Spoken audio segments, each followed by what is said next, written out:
اور ایسی کاری ضرب لگائی جائے تو وہ دوبارہ اٹھنے کا نام نہ لے سکے۔ اور یہ گائے کے پوجاریوں نے ہم پر جنگ مسلط کی ہے۔ ہم ان تمام مسائل کو بالا طاق رکھ کر تمام پولیٹیکل جماعتیں ایک پیج پر کھڑے ہیں۔ یہ پاکستان کی سالمیت کی بات ہے، پاکستان کی جغرافیائی حدود کی بات ہے، اور افواج پاکستان، ہمارے سپہ سالار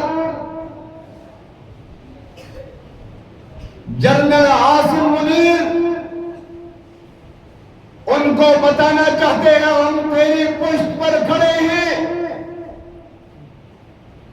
یہ یاد رکھ لیں عاصم منیر، آپ اپنے آپ کو اکیلا نہ سمجھے، پاکستان کا بچہ پاکستان کا تمہارے پشت پر کھڑا ہے، اور جب تم آواز دے دو گے تو لبیک کہتے ہوئے رب کعبہ کی قسم پاکستان